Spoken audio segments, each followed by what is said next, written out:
여러분, 이번 시간도 우리가 이어서 이 마음을 살피고 지키는 일에 대해서 우리가 오늘 이제 더 살펴볼 것이에요.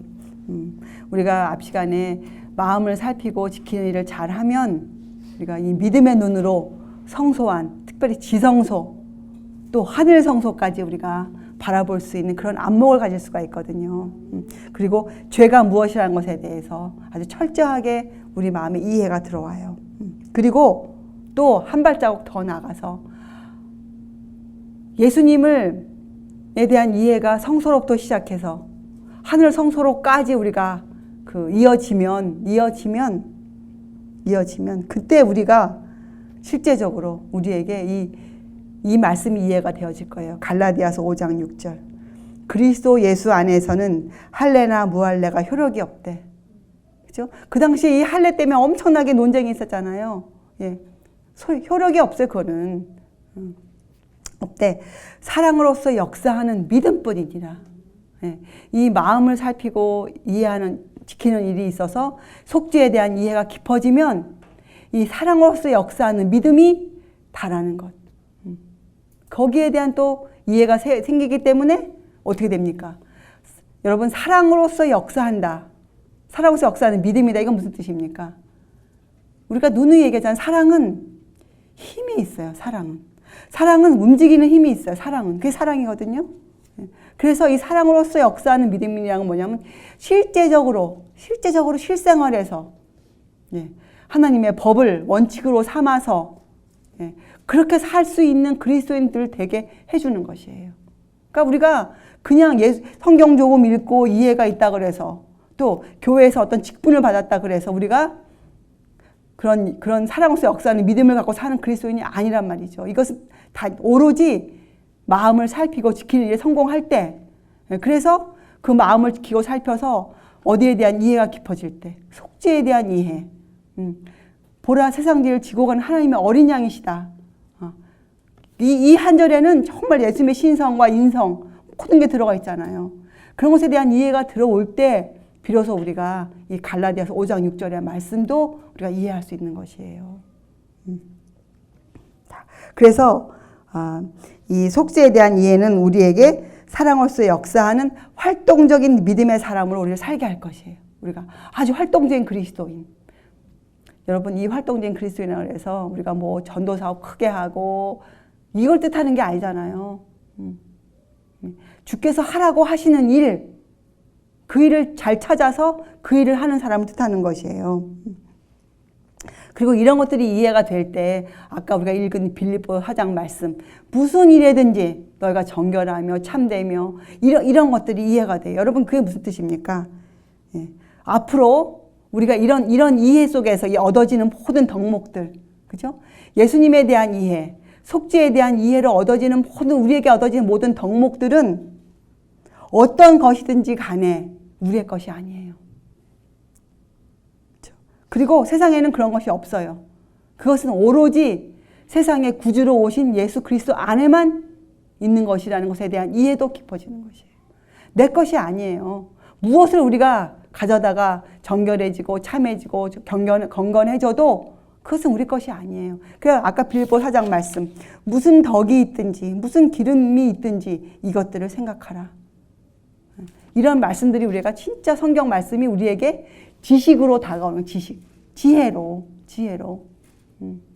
그저 아는 것을 여러분이 안다 하는 여러분 수준으로 생각하지 마세요. 안다. 그리고 이 이사야 선지자가 그 성전에서 비로소 자기 자신에 대한 참모습을 그가 보고 그가 알았을 때 그에게 핀 수수로 수랍천사 갖다 대었잖아요. 그때 그가 한 고백이 뭡니까? 그때 하나님이 그에게 질문을 하죠. 아니요. 그때 하나님이 뭐라고 질문합니까? 누가 나를 위해 갈고? 그때 이사야가 뭐라고 대답해요? 나를 보내소서. 그전엔 그가 갈 마음이 없었어요. 그가 그전에는 자기 백성들이 너무나 배도하고 그가 알았기 때문에. 근데 그가 하나님으로부터 그런 믿음의 눈으로 성소를 그가 들여다보고 자신을 알게 되었을 때는 그가 정확히 알게 된 거예요. 하나님께서 뭘 원하시는지. 하나님이 그의 입에다가 그가 백성에게 전해야 될 기별을 주신 것이에요. 이사야 선지자에게. 그래서 우리가 마음을 살피고 지켜서 그 속죄에 대한 이해가 깊어질 때에만 우리가 하나님께서 세상에 전하라고 하신 기별을 가지고 세상에 나갈 수가 있어요. 신학교에서 사냥 공부하고 또 뭐 여러 가지 뭐 일을 해서 목사나 선교사나 전도자나 뭐 이런 일에 직분을 받는 것이 아니고 그것이 아니고 이렇게 마음을 살피고 지키는 일을 성공적으로 해서 속죄에 대한 예수님에 대한 정확한 이해를 가지고 있을 때에만 우리가 세상에 나갈 수가 있어요.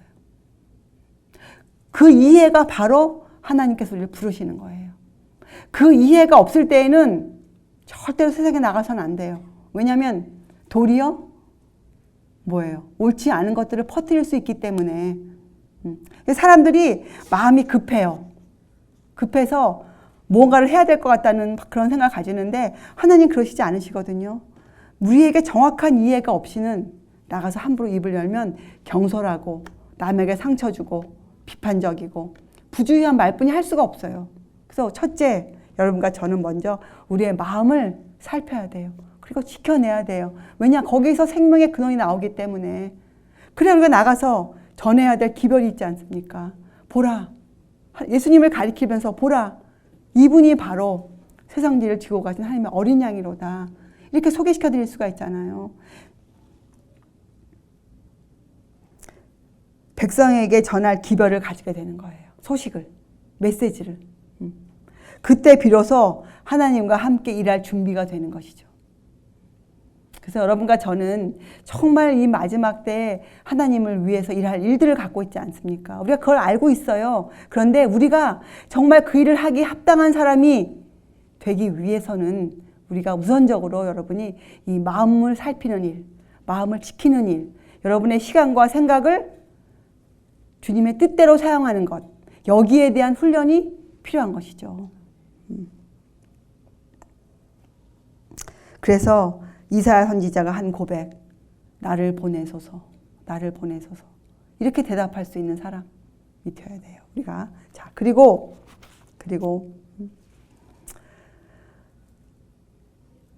우리가 재림을 사모하는 자라. 우리가 재림 찬송도 많이 부르지 않습니까? 그렇죠? 그런데 이 마음을 살피고 지키는 일이 이것과 굉장히 큰 관련이 있어요. 자, 여러분 주님이 오실 때까지, 주님이 나타나실 때 우리에게 주실 은혜가 있죠. 은혜가 있어요. 왜냐하면 지금은 우리가 어떤 것들을 부분적으로 알고 있지 않습니까? 지금 우리가 그때 온전하게 알게 될 그때, 그때 우리가 주실 은혜가 있거든요. 여러분이 만약에 그것을 바라보고 사모한다면 은혜를 우리가 끝까지 지켜나가야 되잖아요. 그렇죠? 우리가 그 은혜를 받으려면. 그래서 만약에 그분께서 나타나실 때 우리에게 주어지게 될 그 은혜를 끝까지 우리가 희망으로, 소망으로 갖고 산다면, 갖고 있다면, 그렇게 갖고 있으려면 어떻게 해야 됩니까? 지금부터 그리스도께서 우리 마음에 머물게 하는 것이 제일 중요하고 제일 순차적인 일이에요. 무엇보다 더 먼저 해야 될 일이 바로 이것이에요. 예수 그리스도께서 내 마음에 항구적으로 변하지 않고 오래 가도록 내 마음에 머물러 계셔야 주님 오실 때 우리가 그분을 만날 수가 있어요. 이 주님 만나는 것, 재림을 사모하는 건 큰 준비가 필요하지 않습니까? 그 우리의 생각이 그리스도께 더 오래 머무르면 어떻게 되겠어요? 우리가 그분에 대해서 더 많이 말하고 더 많이 전하겠죠. 여러분, 사람들이 지금 이런 얘기를 해요. 무슨 얘기를 하냐면 지금은 셋째 천사의 기별의 시대이다. 이런 말을 사람들이 종종 잘해요. 셋째 천사의 기별이 뭐였습니까? 짐승의 표의 환난에 대한 것이었거든요. 이런 말을 많이 하는데 이 짐승의 표에 관련된 이런 소식들이 예수님에 대한 이해 없이 전해질 때 여러분 상상해 보세요. 굉장한 혼란이 올 것이에요. 그게 지금 그렇게 돼 있잖아요. 지금 이 기독교계가 얼마나 지금 이 짐승의 표에 대한 그 논란 때문에 여러 가지 의견들이 지금 막 분분하고 있지 않습니까? 그래서 이 셋째 천사의 기별을 전하게 되려면 무엇을 갖고 있어야 되겠어요? 우리 앞전에 공부한 것처럼 마음을 살피고 지키는 일에 성공한 사람들이 그 기별을 전할 수가 있어요. 아무나 그 기별을 전하는 것이 아니에요. 아무나. 그 기별은 이러한 것들이 바탕으로 예수님에 대한 그 온전하고 완전한 지식이 나에게 경험되어지고 내가 그것을 매일 생활 가운데 실천하고 살고 있을 때 그런 사람들이 전할 수가 있어요. 그런 사람들이.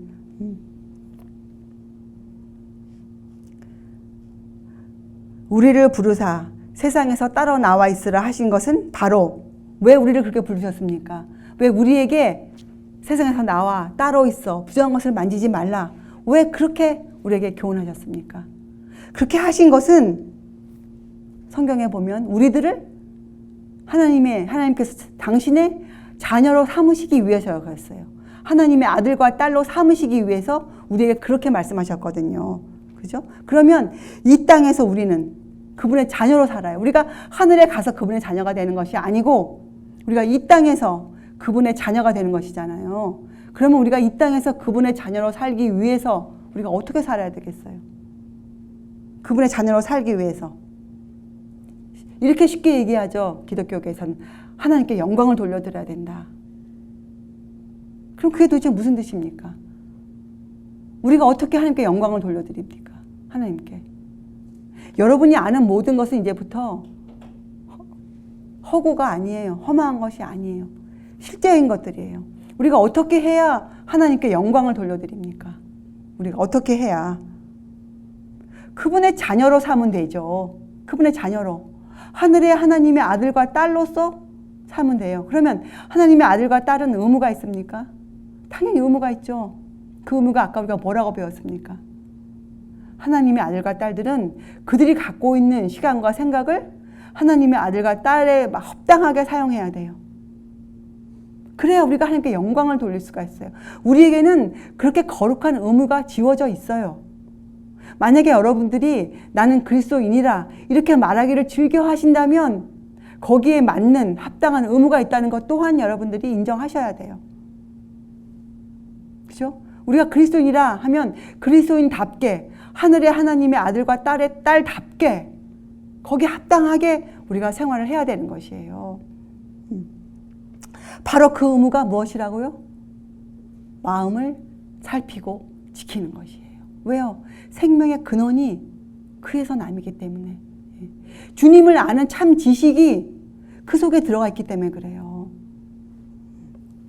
그래야 우리가 이 썩어질 것, 우리 정욕을 인하여 썩어질 것을 피하여 시대의 성품에 참여하는 자, 거룩한 의무를 우리가 이룰 수가 있어요. 그렇기 때문에 여러분, 우리의 지식, 주님을 아는 지식, 믿는 것과 아는 것이 하나가 되는 일, 또 우리의 도덕성, 우리의 성품을 개발하는 모든 문제는 사실적으로는 어려운 일이 아니에요. 왜냐하면 예수님께서 그렇게 살아내셨고 우리에게 사람으로 오시기까지 그 모본을 주셨거든요. 그런데 문제는 어디에 있는가? 문제는 우리가 그 특권을 잘 이해하지 못하고, 그렇죠? 우리가 그것을 사용하기를 조금 두려워하고 있어요. 왜요? 경험해보지 못한 일이기 때문에. 그래서 우리에게 무엇이 필요한가? 성경을 연구해야 되는데 이 성경을 연구하는 방법이 그동안 기독교계에 있었던 그런 방법이 아니에요. 그런 방법이 아니고 이제껏 있어오지 않았던, 우리의 선배들이 해왔었던, 지금 이 시대는 잊혀져 가고 있는 그런 방법으로 여러분이 성경을 다시 연구하셔야 돼요. 성경을. 우리가 세미나 기간 동안 공부했지만 여러분이 성경을 그렇게 연구하면 많은 시간이 들어가요. 여러분이 성경을 그렇게 연구하는 그 시간 동안은 여러분이 절대로 잡생각이 머리에 들어오지 않아요. 여러분이 많은 시간을 바쳐서 성경을 그렇게 연구하면 여러분의 시간과 생각을 잘 사용할 수 있는 훈련을 받는 것이에요. 하나님이 우리를 괴롭히려고 성경을 그렇게 연구하라고 주신 것이 아니라 우리의 유익을 위해서, 우리가 성경을 그렇게 연구하다 보면 우리가 교육받고 훈련을 받아요. 우리의 마음과 생각이 성경에 의해서 돌아가요. 시간을 그렇게 써요. 거기에 대한 유익함을 맛보아요. 그러면 자연히 그 일을 하게 돼 있어요. 그것 때문에 이제부터 여러분들은 여러분 인생 동안 한 번도 해보지 않은 그런 방법으로 성경을 연구하셔야 돼요. 성경의 66권을 각 권을 그렇게 연구하셔야 돼요. 여러분 생각에 와, 시간이 있을까? 시간이 충분히 주어집니다. 하나님께서 우리에게. 여러분 24시간이 결코 짧은 시간이 아니에요. 그래서 성경은 우리에게 우리의 선생님이세요. 교육자, 그리고 우리의 인도자가 되어야 돼요. 그리고 우리는 어떤 의무가 있습니까? 성경이 말한 바를 정확하고 분명하게 이해하여야 돼요. 그리고 어떤 문제에 있어서, 만약에 어떤 문제에 있어서 이해가 좀 부족할 때, 잘 모를 때 어떻게 하셔야겠어요? 그 읽은 말씀을 놓고 그때 여러분이 하나님 앞에 하는 것이 바로 묵상기도예요. 묵상기도. 그것이 큐티예요. 기독교가 말하는 큐티. 그때 여러분이 그 말씀을 놓고 하나님 앞에 무릎 꿇고 기도하세요. 그러면 거기에는 즉시 대답이 와요. 하나님께서. 그것과 연결된 어떤 성경절을 주신다든지 아니면 마음에 그냥 이해를 주세요. 이해할 수 있는 폭을 넓혀주세요. 그 문제에 대해서 우리의 마음을. 자. 여러분 마태복음 12장 34절 37절에 이런 구절이 있죠. 독사의 자식들아 너희는 악하니 어떻게 선한 말을 할 수 있느냐. 이게 누가 하신 말씀이에요? 예, 할 수 있느냐. 이는 마음에 가득한 것을 입으로 말함이라.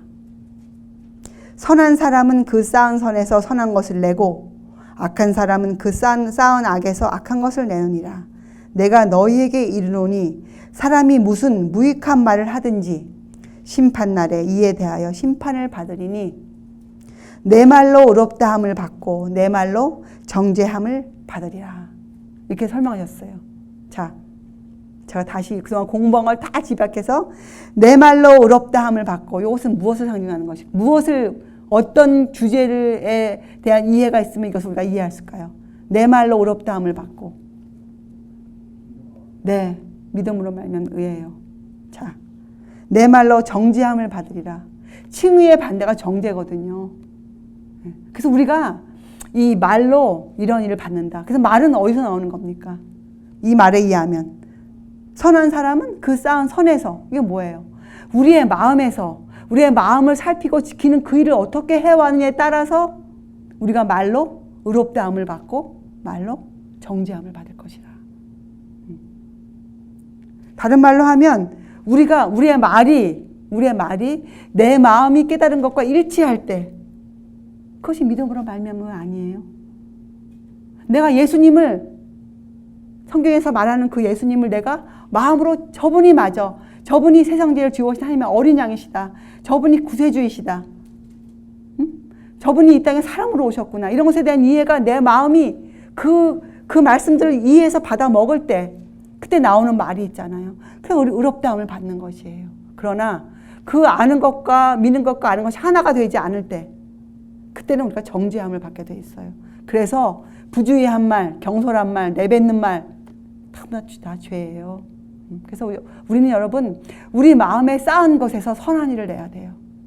우리는. 그렇지 않으면 예수께서 뭐라고 여기서 했습니까? 독사의 자식들아 너희는 악하니.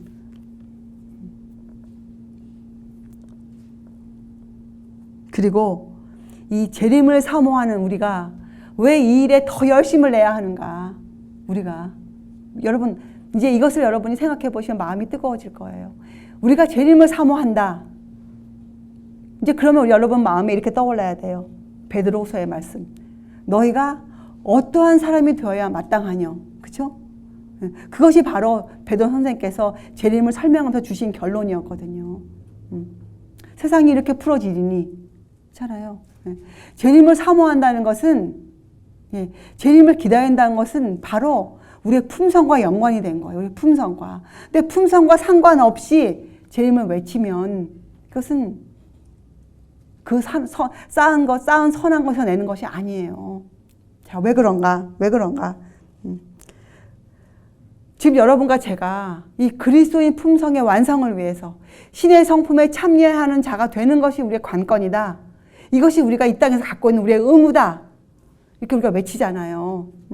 이 일이 왜 그렇게 이 땅에서 꼭 있어야 할 마지막 사업이고 정말 웅대하고 거룩한 사업인가? 왜 그렇습니까? 왜요? 이 일이 왜 중요한가? 자, 성경은 말하기를 세상은 이 일에 대해서 깨우침을 받아야 돼요. 앞으로 이 세상은 이 문제에 대해서 깨우침을 받아야 돼요. 지금 다니엘서 요한계시록에 대해서 많은 의견들이 나오고 있죠. 그러나 그 다니엘서와 요한계시록이 말하고 있는 건 단 한 가지예요. 너희가 거룩한 사람이 되어야 한다. 14만 4천이 되어야 한다. 그 결론이거든요. 그렇죠?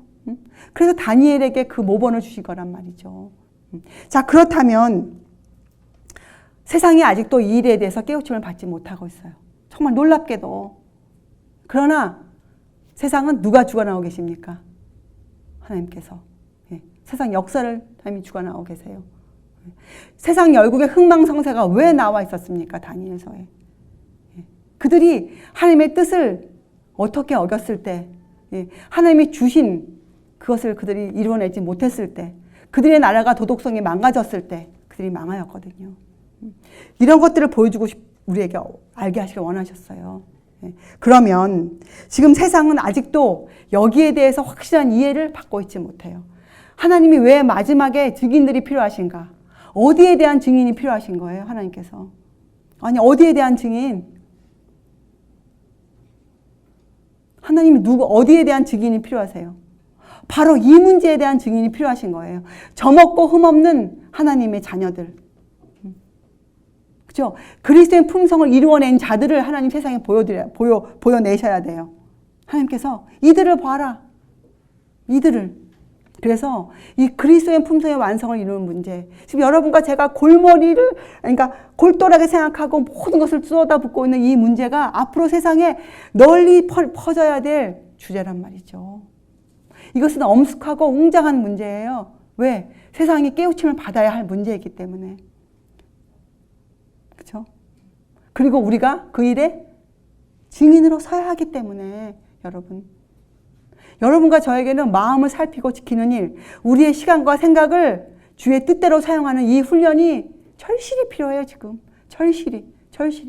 그래서 예수께서 우리 마음에 항상 임재해 계시도록, 그래서 우리에게 성장에 필요한 은사들을 퍼부어 주시도록. 여러분,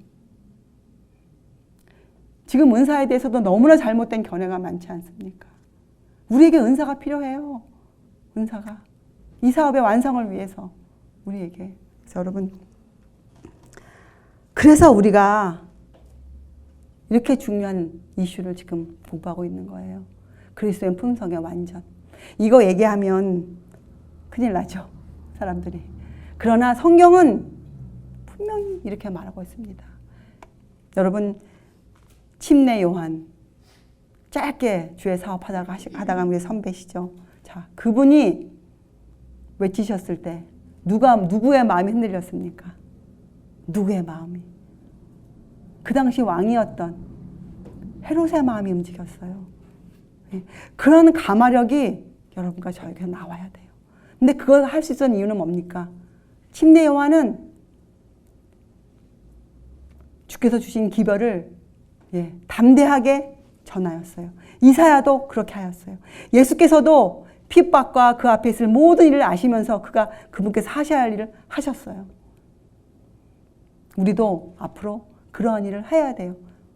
다른 것 우리가 전하는 것이 아니에요. 우리는 무엇을 전해야 됩니까? 그리스도의 품성에 대해 전해야 되는데, 여러분과 저의 품성이 그렇게 미치지 못하면 누가 우리의 말 들어주겠어요? 그렇죠? 예수님의 온유와 겸손.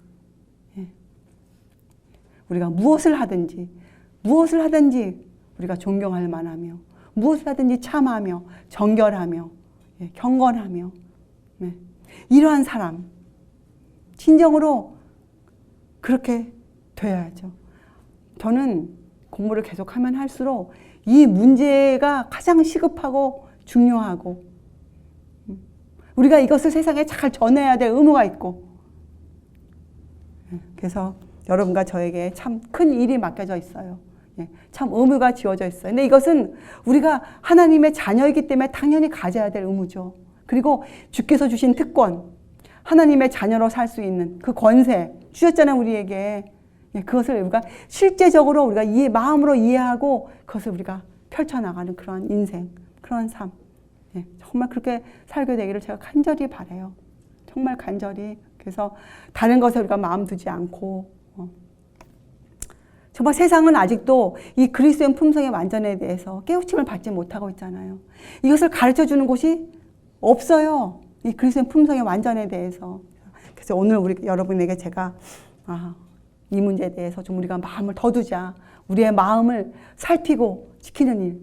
우리의 영적 상태에 대해서 정확하게 알자. 그리고 여러분, 우리의 영적 상태에 대해서 깨어있게 해달라고 우리가 기도드려야 돼요, 주님께. 여러분, 우리가 기도를 주님께 왜 드립니까? 우리의 필요성 때문에. 예수님께서도 기도를 왜 하셨어요? 그날 하루에 그분이 하셔야 될 임무를 잘 수행할 수 있도록 그것 때문에 하늘의 힘을 받기 위해서 기도하셨거든요. 우리가 더 이상 어떤 기도를 드릴 수 있겠어요, 주님께. 예수의 모본을 따라 여러분도 그런 기도를 드리세요. 주님, 나의 영적 상태에 대해서 정확히 알게 해주십시오. 나에 대해서, 내 마음의 상태에 대해서. 그래야 우리가 헛소리 안 해요. 정말 그래야 우리가 헛소리 안 해요. 왜냐하면 세상은 이 영원한 복리, 우리가 놓치면 안 되는 것들, 그것들에게 대해서 우리의 마음이 무관심해지도록 우리를 그렇게 이끌어 가려고 아주 무진장 애를 쓰고 있거든요. 이 사단과 그의 악한 천사들이. 그렇죠? 세상이 우리를 그렇게 매여서 가져가려고 아주 무진장 애를 쓰고 있단 말이죠. 그래서 여러분, 이 영생에 대해서, 영원한 복리에 대해서 여러분들이 항상 마음을 두고 살아야 돼요. 내가 어떤 일에 있어서 내가 지금 이것을 이렇게 하면 과연 이것이 내 영생에 어떠한 유익이 있는가. 이걸 생각하면 여러분 금방 결정할 수 있어요. 내가 지금 이것을 하면 나에게 영생에 대해서 이런 손해가 올 텐데 손해를 알면서까지 주께 반역할 마음은 우리에게 지금 없잖아요. 그렇잖아요, 우리가. 그럼 여러분 이제부터 여러분의 마음을 훈련시키세요. 마음을 어떤 문제나 어떤 상황에 처할 때마다 잠깐 생각하세요. 영원한 복리에 대해서, 영생에 대해서 내가 이것을 할 것인가 말 것인가. 그렇게 여러분들이 마음을 훈련시키세요. 그렇게 여러분의 마음을 하루하루 훈련시켜 가고 성경 연구를 통해서 그러면 우리가 분명히 세상을 깨울 것이에요. 이 문제에 대해서.